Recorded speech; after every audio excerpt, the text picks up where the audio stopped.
Hello everyone, welcome to CBC academy ਔਰ ਮੈਂ ਹਾरून ਤਨੇਜਾ ਅਤੇ ਆਪਾਂ ਕੰਟੀਨਿਊ ਕਰਾਂਗੇ ਆਪਣੀ ਟੋਪ 500 ਹਿਸਟਰੀ ਕੁਐਸਚਨ ਵਾਲੀ ਸੀਰੀਜ਼, ਜਿਹਦੇ ਵਿੱਚ ਆਪਾਂ ਬਹੁਤ ਹੀ ਇੰਪੋਰਟੈਂਟ ਕੰਸੈਪਟ ਹੁਣ ਤੱਕ ਪੜ੍ਹ ਚੁੱਕੇ ਹਾਂ। ਜਿੰਨੇ ਵੀ ਲੋਡ ਸੀਗੇ ਉਹਨਾਂ ਦੇ ਰਿਗਾਰਡਿੰਗ ਜੋ ਮੋਸਟ ਇੰਪੋਰਟੈਂਟ ਕੁਐਸਚਨ ਸੀ ਆਪਾਂ ਉਹ ਪੜ੍ਹ ਚੁੱਕੇ ਹਾਂ।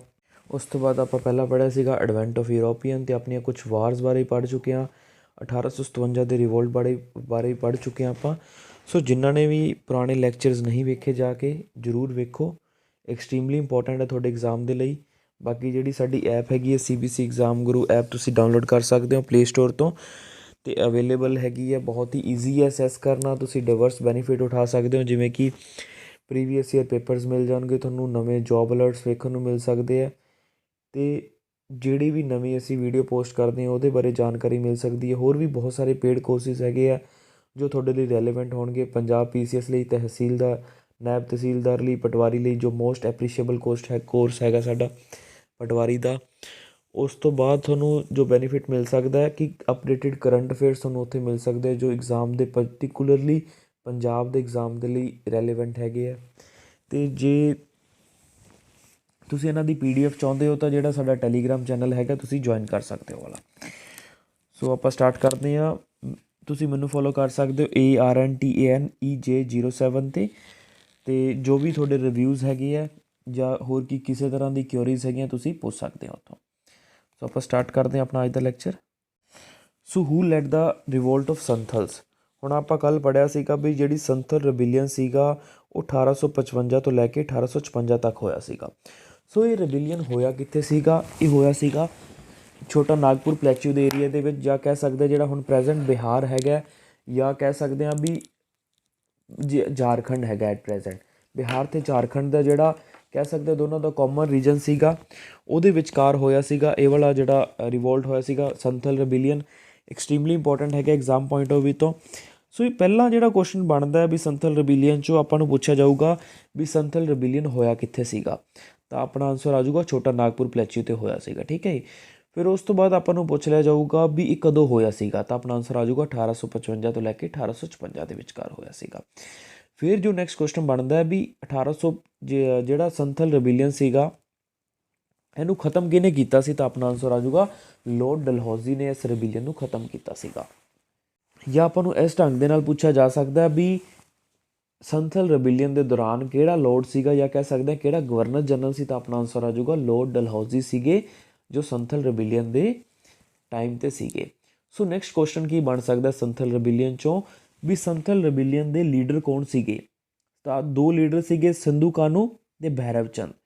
ਸੋ ਦੋ ਲੀਡਰ ਸੀਗੇ, ਐਕਸਟ੍ਰੀਮਲੀ ਇੰਪੋਰਟੈਂਟ ਹੈਗੇ ਆ, ਤੁਸੀਂ ਇਹਨਾਂ ਨੂੰ ਯਾਦ ਰੱਖਣਾ। ਕੱਲ੍ਹ ਵੀ ਮੈਂ ਕਰਾਏ ਸੀਗੇ ਪਰ ਮੈਂ ਤੁਹਾਨੂੰ ਕੱਲ੍ਹ ਜਿਹੜੀਆਂ ਇਹਦੇ ਨਾਲ ਮਿਲਦੀਆਂ ਜੁਲਦੀਆਂ ਡਿਟੇਲਸ ਹੈ ਉਹ ਨਹੀਂ ਕਰਾ ਸਕਿਆ ਸੀਗਾ। ਜਿਵੇਂ ਸਿੰਧੂ ਕਾਨੂੰ ਹੈ, ਭੈਰਵ ਚੰਦ ਹੈ, ਇਹ ਮੈਂ ਦੱਸ ਚੁੱਕਿਆ ਸੀ ਤੁਹਾਨੂੰ ਕੱਲ੍ਹ, ਪਰ ਜਿਹੜੀਆਂ ਡਿਟੇਲਸ ਰਹਿ ਗਈਆਂ ਸੀਗੀਆਂ ਸੰਥਲ ਰਿਬੇਲੀਅਨ ਦੇ ਰਿਗਾਰਡਿੰਗ ਉਹ ਅੱਜ ਮੈਂ ਤੁਹਾਨੂੰ ਕੰਸੋਲੀਡੇਟਿਡ ਫਾਰਮ ਦੇ ਵਿੱਚ ਕਰਵਾਉਣ ਦੀ ਕੋਸ਼ਿਸ਼ ਕਰ ਰਿਹਾ।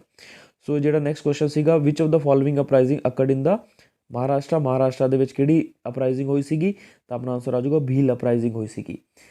ਅਤੇ ਪਬਨਾ ਰਿਵੋਲਟ ਜਿਹੜਾ ਹੋਈ ਸੀਗੇ ਉਹ ਵੀ ਵੈਸਟ ਬੰਗਾਲ ਦੇ ਵਿੱਚ ਹੋਈ ਸੀ, ਉਹਨਾਂ ਬਾਰੇ ਆਪਾਂ ਅੱਗੇ ਜਾ ਕੇ ਪੜ੍ਹਦੇ ਹਾਂ। ਭੀਲ ਅਪਰਾਈਜ਼ਿੰਗ ਕਿੱਥੇ ਹੋਈ ਸੀਗੀ? ਮਹਾਰਾਸ਼ਟਰ ਦੇ ਵਿੱਚ ਹੋਈ ਸੀਗੀ। The word adivasi used for the first time to refer the tribal people by the. So ਜਿਹੜਾ ਵਰਡ ਆਦੀਵਾਸੀ ਯੂਜ਼ ਕੀਤਾ ਗਿਆ ਹੈ ਉਹ ਪਹਿਲੀ ਵਾਰੀ ਕਿਹਦੇ ਦੁਆਰਾ ਯੂਜ਼ ਕੀਤਾ ਗਿਆ to mention the tribal people.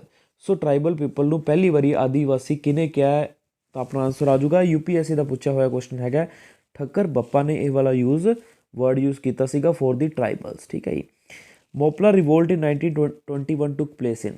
ਜਿਹੜਾ ਮੋਪਲਾ ਰਿਵੋਲਟ ਹੈਗਾ ਉਹ ਕਿੱਥੇ ਹੋਇਆ ਸੀਗਾ? 1921 ਦੇ ਵਿੱਚ ਹੋਇਆ ਸੀਗਾ। ਕਿੱਥੇ ਹੋਇਆ ਸੀਗਾ, ਤਾਂ ਆਪਣਾ ਆਨਸਰ ਆ ਜਾਊਗਾ ਕੇਰਲਾ ਦੇ ਵਿੱਚ। ਜਾਂ ਆਪਾਂ ਨੂੰ ਉੱਥੇ ਕੇਰਲਾ ਆਪਸ਼ਨ ਆਊਗਾ ਜਾਂ ਮਲਾਬਾਰ ਕੁਐਸਚਨ ਆਪਸ਼ਨ ਆਊਗਾ, ਤਾਂ ਆਪਣਾ ਆਨਸਰ ਦੋਨੇ ਹੀ ਹੋ ਸਕਦੇ ਆ। ਜਾਂ ਤਾਂ ਮਾਲਾਬਾਰ ਜਿਹੜੀ ਆਪਣੀ ਕੋਸਟ ਹੈਗੀ ਹੈ ਉੱਥੇ ਹੋਇਆ ਸੀ, ਜਾਂ ਕੇਰਲਾ। ਇੱਕੋ ਹੀ ਚੀਜ਼ ਹੈਗੀ ਹੈ, ਦੋਨੇ ਚੀਜ਼ਾਂ ਇੱਕੋ ਹੀ ਹੈਗੀਆਂ। ਜਿਹੜੀ ਆਪਣੀ ਮਾਲਾਬਾਰ ਕੋਸਟ ਹੈਗੀ ਹੈ ਉਹ ਕੇਰਲਾ ਦੇ ਵਿੱਚ ਹੈਗੀ ਆ।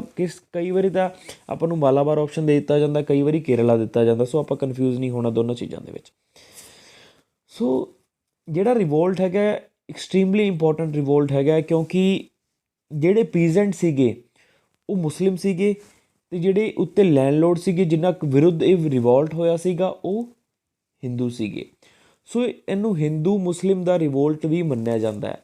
ਸੋ ਇਸ ਕਰਕੇ ਜ਼ਿਆਦਾ ਇੰਪੋਰਟੈਂਟ ਆਪਣੀ ਹਿਸਟੋਰੀਕਲ ਪਰਸਪੈਕਟਿਵ ਤੋਂ ਵੇਖਿਆ ਜਾਵੇ, ਹਿਸਟਰੀ ਦੀ ਪਰਸਪੈਕਟਿਵ 'ਚ ਵੇਖਿਆ ਜਾਵੇ, ਮੋਪਲਾ ਰਿਬੇਲੀਅਨ ਜਾਂ ਮੋਪਲਾ ਰਿਵੋਲਟ ਹੈਗਾ ਤਾਂ ਪੀਜ਼ੈਂਟ ਰਿਵੋਲਟ ਹੀ ਸੀਗਾ।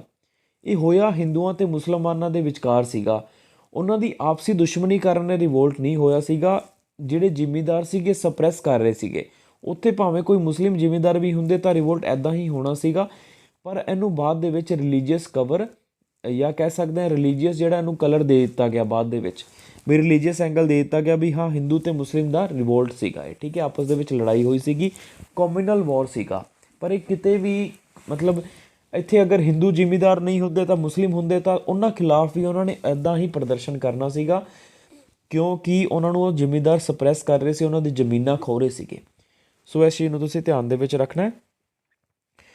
ਸੋ ਐਕਸਟ੍ਰੀਮਲੀ ਇੰਪੋਰਟੈਂਟ ਪੁਆਇੰਟ ਸੀਗਾ ਵੀ ਹਿੰਦੂ ਅਤੇ ਮੁਸਲਿਮ ਦਾ ਜਿਹੜਾ ਯੁੱਧ ਹੋਇਆ ਸੀਗਾ ਇਹਨੂੰ ਕਮਿਊਨਲ ਐਂਗਲ ਦਿੱਤਾ ਗਿਆ ਸੀਗਾ 1921 ਦੇ ਵਿੱਚ ਮੋਪਲਾ ਰਿਵੋਲਟ, ਜਿਹੜਾ ਕਿ ਮਾਲਾਬਾਰ ਦੇ ਵਿੱਚ ਹੋਇਆ ਸੀਗਾ, ਜਾਂ ਕਹਿ ਸਕਦੇ ਹਾਂ ਮਾਲਾਬਾਰ ਕੋਸਟ, ਜਾਂ ਕਹਿ ਸਕਦੇ ਹਾਂ ਕੇਰਲਾ ਦੇ ਵਿੱਚ ਹੋਇਆ ਸੀਗਾ। ਸੋ ਇਸ ਚੀਜ਼ ਨੂੰ ਤੁਸੀਂ ਯਾਦ ਰੱਖਣਾ।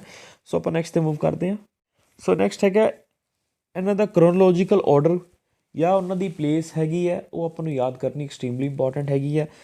ਸੋ ਜਿਹੜਾ ਇੰਡੀਗੋ ਰਿਵੋਲਟ ਹੋਇਆ ਸੀਗਾ 1849 ਤੋਂ ਲੈ ਕੇ 1860, ਇਹਨਾਂ ਦੇ ਜਿਹੜੇ ਮੇਜਰ ਲੀਡਰ ਸੀਗੇ ਇੰਡੀਗੋ ਰਿਵੋਲਟ ਦੇ ਉਹ ਸੀਗੇ ਬਿਸਵਾ ਬ੍ਰਦਰਸ, ਠੀਕ ਹੈ। ਸੋ ਇਹਨਾਂ ਨੂੰ ਤੁਹਾਨੂੰ ਉੱਥੇ ਤੁਹਾਨੂੰ ਕਿਤੇ ਵੀ ਬਿਸਵਾ ਵੇਖ ਜੇ ਉੱਥੇ ਉਹੀ ਆਨਸਰ ਹੋਊਗਾ ਇੰਡੀਗੋ ਰਿਵੋਲਟ। ਨੀਲ ਦਰਪਣ ਜਿਹੜਾ ਲਿਖਿਆ ਗਿਆ ਸੀਗਾ ਉਹ ਕਿਹੜੇ ਰਿਵੋਲਟ ਤੋਂ ਇਨਫਲੂਐਂਸ ਹੋ ਕੇ ਲਿਖਿਆ ਗਿਆ ਸੀ, ਤਾਂ ਆਪਣਾ ਆਨਸਰ ਆ ਜਾਊਗਾ ਨੀਲ ਦਰਪਣ, ਇੰਡੀਗੋ ਰਿਵੋਲਟ, ਠੀਕ ਹੈ। ਅਤੇ ਜੇ ਆਪਾਂ ਨੂੰ ਪੁੱਛ ਲਿਆ ਜਾਵੇ ਜਿਹੜਾ ਆਨੰਦ ਮਠ ਹੈਗਾ ਉਹ ਕਿਹੜੇ ਰਿਵੋਲਟ ਤੋਂ ਇਨਫਲੂਐਂਸ ਹੋ ਕੇ ਜਾਂ ਕਹਿ ਸਕਦੇ ਇੰਸਪਾਇਰਡ ਹੋ ਕੇ ਲਿਖਿਆ ਗਿਆ ਸੀ, ਤਾਂ ਆਪਣਾ ਆਨਸਰ ਆ ਜਾਊਗਾ ਸੰਨਿਆਸੀ ਰਿਬੇਲੀਅਨ ਤੋਂ ਇਨਫਲੂਐਂਸਡ ਹੋ ਕੇ ਆਨੰਦ ਮਠ ਲਿਖਿਆ ਗਿਆ ਸੀਗਾ, ਠੀਕ ਹੈ ਜੀ। ਇੰਡੀਗੋ ਰਿਵੋਲਟ 1859 ਅਤੇ 60 ਦੇ ਵਿੱਚ ਹੋਇਆ ਸੀਗਾ, ਬੰਗਾਲ ਦੇ ਵਿੱਚ ਹੋਇਆ ਸੀਗਾ। ਇਸ ਵੀ ਤੁਸੀਂ ਯਾਦ ਰੱਖਣਾ, ਪਲੇਸ ਵੀ ਆਪਾਂ ਯਾਦ ਕਰਨੀ ਹੈ ਵੀ ਇੰਡੀਗੋ ਰਿਵੋਲਟ ਕਿੱਥੇ ਹੋਇਆ ਸੀਗਾ, ਤਾਂ ਆਪਣਾ ਆਨਸਰ ਆ ਜਾਊਗਾ ਬੰਗਾਲ ਦੇ ਵਿੱਚ ਹੋਇਆ ਸੀਗਾ ਇੰਡੀਗੋ ਰਿਵੋਲਟ। ਸੋ ਆਪਾਂ ਨੈਕਸਟ ਪੜ੍ਹਦੇ ਹਾਂ ਡੈਕਨ ਐਗਰੀਕਲਚਰ ਰੋਇਟ। ਡੈਕਨ ਐਗਰੀਕਲਚਰ ਰੋਇਟ ਹੋਏ ਸੀਗਾ ਮਹਾਰਾਸ਼ਟਰ ਦੇ ਵਿੱਚ 1875 ਦੇ ਵਿੱਚ।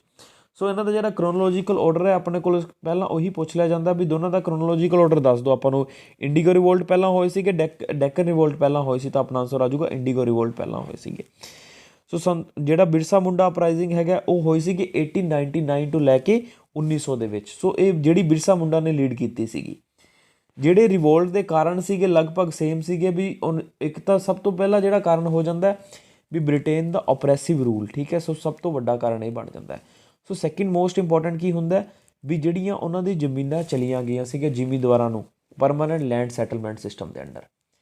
ਸੋ ਸੈਕਿੰਡ ਮੋਸਟ ਕਾਰਨ ਇਹ ਬਣਦਾ ਅਤੇ ਇਹ ਦੋ ਮੇਜਰ ਕਾਰਨ ਬਣਦੇ ਆ। ਤੀਜਾ ਕਾਰਨ ਇਹ ਬਣ ਜਾਂਦਾ ਕੁਛ ਫੈਮਾਈਨਸ ਦੀ ਗੱਲ ਹੋ ਜਾਂਦੀ ਸੀਗੀ, ਉਹਨਾਂ ਨੂੰ ਫੈਮਾਈਨਸ ਦੇ ਵਿੱਚ ਵੀ ਆਪਣੇ ਟੈਕਸ ਪੇ ਕਰਨੇ ਪੈਂਦੇ ਸੀਗੇ, ਇਸ ਕਰਕੇ ਉਹ ਰਿਵੋਲਟ ਕਰਦੇ ਹੁੰਦੇ ਸੀਗੇ, ਠੀਕ ਹੈ ਜੀ। ਅਤੇ ਨੈਕਸਟ ਹੈਗਾ ਬਿਰਸਾ ਮੁੰਡਾ ਅਪਰਾਈਜ਼ਿੰਗ ਜਿਹੜੀ ਕਿ 1899 ਤੋਂ ਲੈ ਕੇ 1900 ਦੇ ਵਿੱਚ ਹੋਈ ਸੀਗੀ। ਨੈਕਸਟ ਸੰਥਲ ਰਿਬੇਲੀਅਨ ਕਦੋਂ ਹੋਇਆ ਸੀਗਾ 1855 ਦੇ ਵਿੱਚ। ਬਿਰਸਾ ਮੁੰਡਾ ਰਿਬੇਲੀਅਨ ਕਦੋਂ ਹੋਇਆ ਸੀਗਾ ਤਾਂ ਉਹ ਕਿੱਥੇ ਹੋਇਆ ਸੀਗਾ, ਰਾਂਚੀ ਦੇ ਵਿੱਚ ਹੋਇਆ ਸੀਗਾ 1899 ਤੋਂ ਲੈ ਕੇ 1900 ਵਿਚਕਾਰ। ਸੰਥਲ ਰਿਬੇਲੀਅਨ 1855 ਤੋਂ 1856 ਦੇ ਵਿਚਕਾਰ। ਸੋ ਇੰਡੀਗੋ ਰਿਵੋਲਟ ਕਿੱਥੇ ਹੋਇਆ ਸੀਗਾ, ਬੰਗਾਲ ਦੇ ਵਿੱਚ ਹੋਇਆ ਸੀਗਾ 1859 ਤੋਂ ਲੈ ਕੇ 1860 ਤੱਕ। ਡੈਕਨ ਐਗਰੀਕਲਚਰ ਰਿਵੋਲਟ ਕਿੱਥੇ ਹੋਇਆ ਸੀਗਾ, ਮਹਾਰਾਸ਼ਟਰ 1875 ਦੇ ਵਿੱਚ। ਸੋ ਇਹਨਾਂ ਨੂੰ ਕਰੋਨੋਲੋਜੀਕਲ ਆਪਾਂ ਆਰਡਰ ਦੇ ਵਿੱਚ ਰੱਖੀਏ। ਸਭ ਤੋਂ ਪਹਿਲਾਂ ਆ ਜਾਊਗਾ ਸੰਥਲ ਰਿਬੇਲੀਅਨ ਜੋ ਕਿ 1855 ਦੇ ਵਿੱਚ, ਫਿਰ ਆ ਜਾਊਗਾ ਇੰਡੀਗੋ ਰਿਵੋਲਟ, ਫਿਰ ਆ ਜਾਊਗਾ ਡੈਕਨ ਐਗਰੀਕਲਚਰ ਰਿਵੋਲਟ, ਫਿਰ ਆ ਜਾਊਗਾ ਬਿਰਸਾ ਮੁੰਡਾ ਅਪਰਾਈਜ਼ਿੰਗ, ਠੀਕ ਹੈ ਜੀ। ਸੋ ਇਹਨਾਂ ਦਾ ਕਰੋਨੋਲੋਜੀਕਲ ਆਰਡਰ ਤੁਸੀਂ ਯਾਦ ਕਰਨਾ ਹੈ, ਠੀਕ ਹੈ ਜੀ। ਸੋ ਇਹ PPSC ਦੇ ਐਗਜ਼ਾਮ ਲਈ ਐਕਸਟ੍ਰੀਮਲੀ ਇੰਪੋਰਟੈਂਟ ਹੈਗਾ, ਤੁਸੀਂ ਇਹਨਾਂ ਨੂੰ ਯਾਦ ਕਰ ਸਕਦੇ ਹੋ। ਸੋ ਆਪਾਂ ਨੈਕਸਟ 'ਤੇ ਮੂਵ ਕਰਦੇ ਹਾਂ। ਸੋ ਨੈਕਸਟ ਹੈਗਾ ਕੁਕੀ ਰਿਵੋਲਟ ਜਿਹੜਾ ਕਿ ਮਨੀਪੁਰ ਅਤੇ ਤ੍ਰਿਪੁਰਾ ਦੇ ਵਿੱਚ ਹੋਇਆ ਸੀਗਾ 1917 ਤੋਂ ਲੈ ਕੇ 1919 ਦੇ ਵਿੱਚ।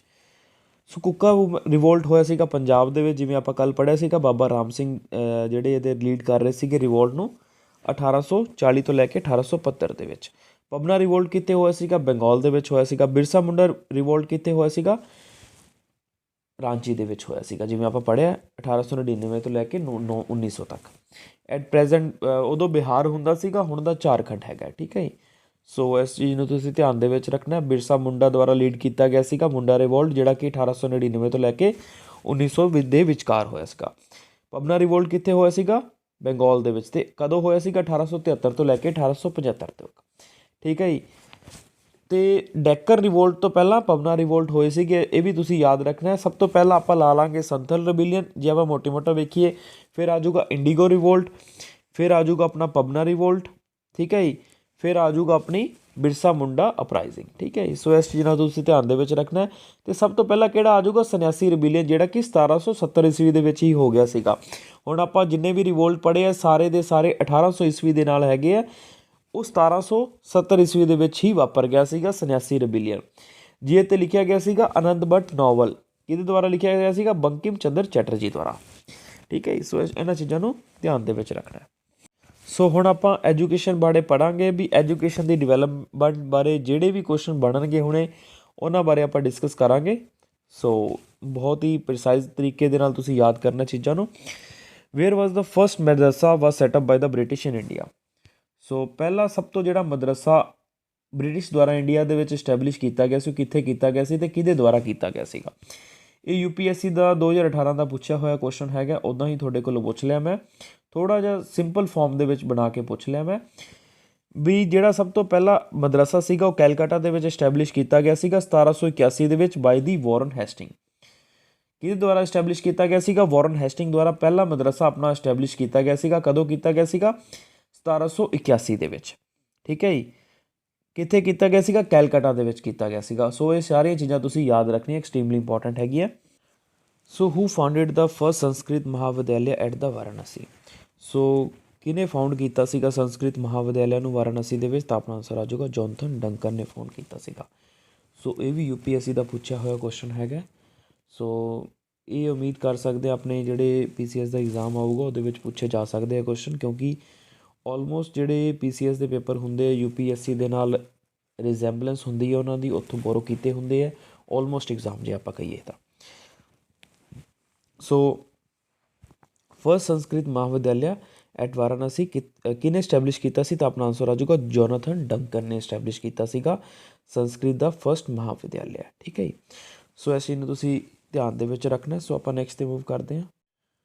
ਵਿਚ act of the British government granted ₹1 lakh for education in India for the first time.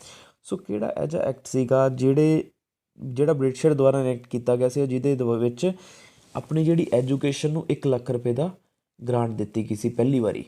So extremely important ਹੈਗਾ 1800 ਚਾਰਟਰ ਐਕਟ ਆਫ 1813, ਜਿਹਦੇ ਵਿੱਚ ਪਹਿਲੀ ਵਾਰੀ ਬ੍ਰਿਟਿਸ਼ ਗੌਰਮੈਂਟ ਨੇ ਇੰਡੀਅਨਸ ਦੀ ਐਜੂਕੇਸ਼ਨ ਲਈ 1 ਲੱਖ ਰੁਪਇਆ ਦਿੱਤਾ ਸੀਗਾ।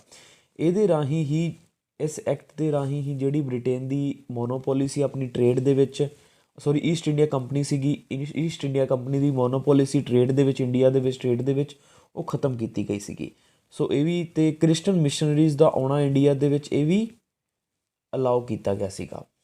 ਸੋ ਤੁਸੀਂ ਤਿੰਨੇ ਚੀਜ਼ਾਂ ਹੀ ਧਿਆਨ ਦੇ ਵਿੱਚ ਰੱਖਣੀਆਂ ਵੀ ਈਸਟ ਇੰਡੀਆ ਕੰਪਨੀ ਦੀ ਜਿਹੜੀ ਮੋਨੋਪੋਲੀ ਹੈ 1800 ਚਾਰਟਰ ਐਕਟ ਆਫ 1813 ਦੇ ਵਿੱਚ ਖ਼ਤਮ ਕੀਤੀ ਗਈ ਸੀ। ਉਸ ਤੋਂ ਬਾਅਦ 1 ਲੱਖ ਰੁਪਏ ਆਪਣੀ ਗ੍ਰਾਂਟ ਦਿੱਤੀ ਗਈ ਸੀ ਐਜੂਕੇਸ਼ਨ ਨੂੰ। ਤੀਜਾ ਆ ਜਾਂਦਾ ਕ੍ਰਿਸਚਨ ਮਿਸ਼ਨਰੀਜ਼ ਨੂੰ ਆਉਣ ਦਿੱਤਾ ਗਿਆ ਸੀਗਾ, ਠੀਕ ਹੈ ਜੀ।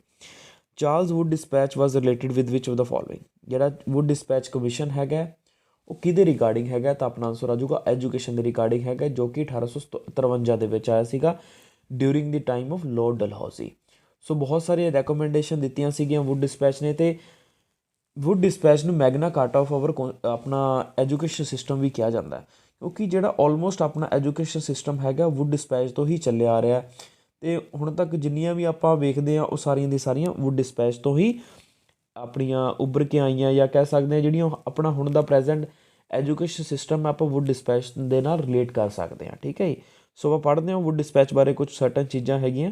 ਹਾਂਜੀ, ਵੁੱਡ ਡਿਸਪੈਚ ਬਾਰੇ ਮੈਂਸ਼ਨ ਕੀਤਾ ਹੋਇਆ, ਥੋੜ੍ਹੇ ਜਿਹੇ ਕਹਿ ਸਕਦੇ ਹਾਂ ਵੀ ਬਰੀਕ ਅਕਸ਼ਰਾਂ ਦੇ ਵਿੱਚ ਹੈਗਾ, ਥੋੜ੍ਹਾ ਜਿਹਾ ਮਤਲਬ ਥੋੜ੍ਹਾ ਧਿਆਨ ਦੇ ਨਾਲ ਪੜ੍ਹ ਲਿਓ।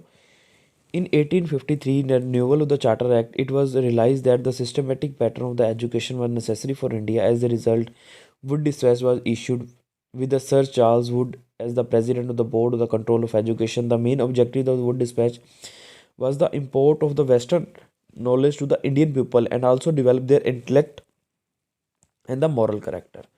ਸੋ ਜਿਹੜਾ ਵੁੱਡ ਡਿਸਪੈਚ ਦਾ ਮੋਟਿਵ ਸੀਗਾ ਉਹ ਸੀਗਾ ਵੈਸਟਰਨ ਐਜੂਕੇਸ਼ਨ ਨੂੰ ਇੰਡੀਆ ਦੇ ਵਿੱਚ ਲੈ ਕੇ ਆਉਣਾ, ਠੀਕ ਹੈ ਜੀ। ਸਾਇੰਸ ਦਾ ਲੈ ਕੇ ਆਉਣਾ, ਮੋਰਲ ਐਜੂਕੇਸ਼ਨ ਨੂੰ ਪ੍ਰੋਵਾਈਡ ਕਰਨਾ, ਜਾਂ ਕਹਿ ਸਕਦੇ ਹਾਂ ਵੀ ਉਹਨਾਂ ਦਾ ਜਿਹੜਾ ਵੀ ਐਜੂਕੇਸ਼ਨ ਸਿਸਟਮ ਚੱਲ ਰਿਹਾ ਸੀ ਉਸ ਚੀਜ਼ ਨੂੰ ਐਡੈਪਟ ਕਰਨਾ ਇੰਡੀਆ ਦੇ ਵਿੱਚ। He recommended there in an education department to be set up in every province. So ਉਹਨੇ ਰეკਮੈਂਡ ਕੀਤਾ ਵੀ ਜਿਹੜਾ ਐਜੂਕੇਸ਼ਨ ਡਿਪਾਰਟਮੈਂਟ ਹੈਗਾ ਹਰ ਪ੍ਰੋਵਿੰਸ ਦੇ ਵਿੱਚ ਹੋਣਾ ਚਾਹੀਦਾ, ਜ਼ਰੂਰੀ ਹੈ। Universities on the model of the London university to be establish in the big city such as the Bombay, Calcutta and the Madras. So Bombay ਅਤੇ ਕਲਕੱਤਾ ਮਦਰਾਸ ਦੇ ਵਿੱਚ ਤਿੰਨਾਂ ਜਗ੍ਹਾ ਯੂਨੀਵਰਸਿਟੀ ਇਸਟੈਬਲਿਸ਼ ਕੀਤੀਆਂ ਗਈਆਂ ਬਾਅਦ ਦੇ ਵਿੱਚ on the recommendation of Wood dispatch. ਆਪਾਂ ਨੂੰ ਇਸ ਤਰ੍ਹਾਂ ਦਾ ਕੁਐਸਚਨ ਪੁੱਛਿਆ ਜਾਊਗਾ ਵੀ ਜਿਹੜੀ ਬੰਬੇ, ਕੈਲਕੱਤਾ, ਮਦਰਾਸ ਦੇ ਵਿੱਚ ਯੂਨੀਵਰਸਿਟੀਜ਼ ਓਪਨ ਕੀਤੀਆਂ ਗਈਆਂ ਉਹ ਕਿਹਦੀ ਰੈਕਮੈਂਡੇਸ਼ਨ 'ਤੇ ਕੀਤੀਆਂ ਗਈਆਂ ਸੀ, ਤਾਂ ਆਪਾਂ ਨੂੰ ਆਨਸਰ ਆ ਜਾਊਗਾ ਵੁੱਡ ਡਿਸਪੈਚ ਦੀ ਰੈਕਮੈਂਡੇਸ਼ਨ 'ਤੇ। ਨੈਕਸਟ ਆ ਜਾਂਦਾ at least 1 government school to be open in every district. So ਜਿੰਨੀਆਂ ਵੀ ਪ੍ਰੋਵੀਜ਼ਨ ਆਪਾਂ ਪੜ੍ਹ ਰਹੇ ਹਾਂ ਸਾਰੀਆਂ ਦੇ ਸਾਰੀਆਂ ਤੁਸੀਂ ਉੱਦਾਂ ਹੀ ਯਾਦ ਕਰਨੀਆਂ, ਕਿਉਂਕਿ ਐਗਜ਼ਾਮ ਪੁਆਇੰਟ ਆਫ ਵਿਊ ਤੋਂ ਬਹੁਤ ਹੀ ਜ਼ਰੂਰੀ ਹੈਗੀਆਂ ਚੀਜ਼ਾਂ। At least one government school should be opened in every district. Affiliated private schools should be given a grant. The Indian native should be given a training in their mother tongue also. The provision was made for the systematic method of education from the primary to the university level. ਸੋ ਇੱਕ proper system ਹੋਣਾ ਚਾਹੀਦਾ ਜਿਹਦੇ ਰਾਹੀਂ primary system ਤੋਂ ਲੈ ਕੇ ਆਪਣੀ secondary ਤੋਂ ਲੈ ਕੇ ਹਾਇਰ ਐਜੂਕੇਸ਼ਨ ਤੱਕ ਫਾਰਮ ਹੋਵੇ। The government should support education for women. Women ਦੇ ਲਈ ਐਜੂਕੇਸ਼ਨ ਸਪੋਰਟ ਕੀਤੀ ਜਾਵੇ। ਅਤੇ ਜੋ ਇਹਦੇ ਵਿੱਚ ਪ੍ਰੋਵੀਜ਼ਨ ਮੈਂਸ਼ਨ ਨਹੀਂ ਕੀਤੀ ਹੋਈ ਹੈ ਇੱਥੇ, ਇੱਕ ਹੋਰ ਵੀ ਪ੍ਰੋਵੀਜ਼ਨ ਹੈਗੀ ਹੈ ਵੀ ਜਿਹੜੀ ਲੋਕਲ ਜਾਂ ਕਹਿ ਸਕਦੇ ਹਾਂ ਵੀ ਜਿਹੜੀ ਆਪਣੀ ਪ੍ਰਾਇਮਰੀ ਐਜੂਕੇਸ਼ਨ ਹੋਊਗੀ ਅਪ ਟੂ 5th ਉਹਦੇ ਵਿੱਚ ਤਾਂ ਲੋਕਲ ਲੈਂਗੁਏਜਿਸ ਯੂਜ਼ ਕੀਤੀਆਂ ਜਾਣ, ਅੱਗੇ ਫਰਦਰ ਇੰਗਲਿਸ਼ ਦਾ ਉਪਯੋਗ ਕੀਤਾ ਜਾਊਗਾ। ਠੀਕ ਹੈ ਜੀ। ਸੋ ਇਹ ਵੀ ਵਨ ਆਫ ਦੀ ਰੈਕਮੈਂਡੇਸ਼ਨ ਸੀਗੀ। ਸੋ ਨੈਕਸਟ ਹੈਗਾ in the Hunter commission report special emphasis was laid on the development of. ਜਿਹੜਾ ਹੰਟਰ ਕਮਿਸ਼ਨ ਪਤਾ ਹੋਊਗਾ, ਹੰਟਰ ਕਮਿਸ਼ਨ ਕਿਹਦੇ ਰਿਗਾਰਡਿੰਗ ਆਇਆ ਸੀਗਾ? ਹੰਟਰ ਕਮਿਸ਼ਨ ਆਇਆ ਸੀਗਾ ਐਜੂਕੇਸ਼ਨ ਦੀ ਡਿਵੈਲਪਮੈਂਟ ਨੂੰ ਲੈ ਕੇ, ਜਾਂ ਵੁੱਡ ਡਿਸਪੈਚ ਆਇਆ ਸੀਗਾ ਉਹਦੀਆਂ ਕਮੀਆਂ ਕੀ ਹੋਈਆਂ ਜਾਂ ਉਹਦੇ ਫਾਇਦੇ ਕੀ ਹੋਏ ਉਹਨੂੰ ਅਸੈਸ ਕਰਨ ਵਾਸਤੇ ਆਇਆ ਸੀਗਾ ਹੰਟਰ ਕਮਿਸ਼ਨ। ਸੋ ਹੰਟਰ ਕਮਿਸ਼ਨ ਨੇ ਜ਼ਿਆਦਾ ਐਮਫਸਾਈਜ਼ ਕੀਤਾ, ਜ਼ਿਆਦਾ ਜ਼ੋਰ ਦਿੱਤਾ ਵੀ ਹਾਂ ਪ੍ਰਾਇਮਰੀ ਐਜੂਕੇਸ਼ਨ ਹੋਣੀ ਚਾਹੀਦੀ ਹੈ। ਅਤੇ ਹੰਟਰ ਕਮਿਸ਼ਨ ਆਇਆ ਕਦੋਂ ਸੀਗਾ? 1882 ਦੇ ਦੌਰਾਨ ਆਇਆ ਸੀਗਾ। ਅਤੇ ਕਿਹਦੇ ਕਾਰਿਆਕਾਲ ਦੇ ਦੌਰਾਨ ਆਇਆ ਸੀ? ਤਾਂ ਆਪਣਾ ਆਨਸਰ ਆ ਜਾਊਗਾ ਲੋਰਡ ਰਿਪਨ ਦੇ ਦੌਰਾਨ ਆਇਆ ਸੀਗਾ ਹੰਟਰ ਕਮਿਸ਼ਨ। ਸੋ ਜਿਹਨੇ ਐਮਫਸਾਈਜ਼ ਕੀਤਾ ਸੀਗਾ ਪ੍ਰਾਇਮਰੀ ਐਜੂਕੇਸ਼ਨ ਉੱਤੇ।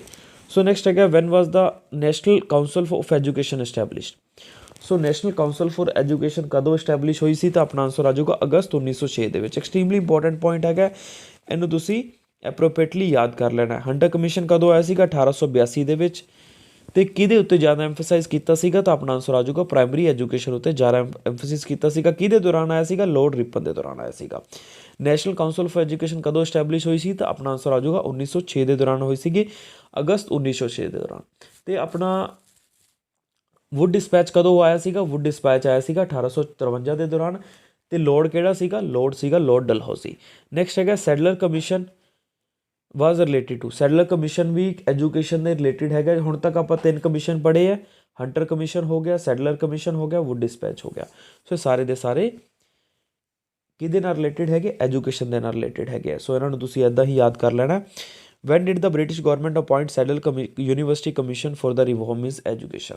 ਸੋ ਕਦੋਂ ਸੈਡਲਰ ਕਮਿਸ਼ਨ ਅਪੋਇੰਟ ਕੀਤਾ ਗਿਆ? ਤਾਂ ਆਪਣਾ ਆਨਸਰ ਆ ਜਾਊਗਾ 1917 ਦੇ ਵਿੱਚ ਸੈਡਲਰ ਕਮਿਸ਼ਨ ਨੂੰ ਅਪੋਇੰਟ ਕੀਤਾ ਗਿਆ। ਐਕਸਟ੍ਰੀਮਲੀ ਇੰਪੋਰਟੈਂਟ ਪੁਆਇੰਟ ਹੈਗਾ, ਇਹਨੂੰ ਤੁਸੀਂ ਜਦੋਂ ਵੀ ਤੁਹਾਨੂੰ ਨੋਟਸ ਮਿਲਣਗੇ ਜਾਂ ਤੁਸੀਂ ਨੋਟਸ ਬਣਾ ਰਹੇ ਹੋ ਇਹਨੂੰ ਰੈੱਡ ਪੈਨ ਦੇ ਨਾਲ ਮਾਰਕ ਕਰ ਲੈਣਾ। ਸੋ ਅੱਜ ਲਈ ਆਪਾਂ ਇੰਨਾ ਹੀ ਕਰਾਂਗੇ। Thank you so much for watching this lecture. ਅਤੇ ਆਪਣੇ ਰਿਵਿਊਜ਼ ਜ਼ਰੂਰ ਦਿੰਦੇ ਰਹੋ, ਤੁਹਾਨੂੰ ਲੈਕਚਰ ਕਿਸ ਤਰ੍ਹਾਂ ਦੇ ਲੱਗ ਰਹੇ ਆ ਅਤੇ ਤੁਹਾਨੂੰ ਚੀਜ਼ਾਂ ਸਮਝ ਲੱਗ ਰਹੀਆਂ ਜਾਂ ਨਹੀਂ ਲੱਗ ਰਹੀਆਂ। ਅਤੇ ਬਾਕੀ ਸਾਡੀ ਐਪ ਨੂੰ ਡਾਊਨਲੋਡ ਕਰ ਲੈਣਾ ਜੋ ਤੁਹਾਡੇ ਸਾਰੇ ਐਗਜ਼ਾਮ ਦੇ ਲਈ ਹੈਲਪਫੁਲ ਹੋਊਗੀ। ਇੱਕ ਸਿੰਗਲ ਐਪ ਹੈਗਾ, ਸਿੰਗਲ ਕੋਰਸ ਹੈਗਾ ਜਿਹੜਾ ਕਿ ਤੁਹਾਡੇ ਜਿੰਨੇ ਵੀ ਐਗਜ਼ਾਮ ਹੈਗੇ ਆ ਸਾਰਿਆਂ ਦੀ ਰੈਲੇਵੈਂਟ ਹੋਊਗਾ। ਉੱਥੇ ਸਾਰੇ ਤੁਹਾਨੂੰ ਸਬਜੈਕਟ ਮਿਲ ਜਾਣਗੇ ਇੱਕ ਹੀ ਜਗ੍ਹਾ 'ਤੇ, ਮਲਟੀਪਲ ਸਬਜੈਕਟਸ ਤੁਹਾਨੂੰ ਮਿਲ ਜਾਣਗੇ ਉੱਥੇ। So thank you so much for watching this lecture. ਅਤੇ ਆਪਣੇ ਰਿਵਿਊਜ਼ ਜ਼ਰੂਰ ਦਿੰਦੇ ਰਹੋ। ਇੰਸਟਾਗ੍ਰਾਮ ID ਮੈਂਸ਼ਨ ਕੀਤੀ ਹੋਈ ਹੈ। ਬਾਕੀ ਹੋਰ ਕਿਸੇ ਤਰ੍ਹਾਂ ਦੀ ਕਿਊਰੀਜ਼ ਹੈਗੀਆਂ ਤੁਸੀਂ ਐਪ 'ਤੇ ਸਾਡੇ ਕੋਲ ਕੰਟੈਕਟ ਕਰ ਸਕਦੇ ਹੋ, ਇੰਸਟਾਗ੍ਰਾਮ 'ਤੇ ਕੰਟੈਕਟ ਕਰ ਸਕਦੇ ਹੋ, ਜਿਵੇਂ ਤੁਹਾਨੂੰ ਕਨਵੀਨੀਅੰਟ ਲੱਗਦਾ। Thank you so much.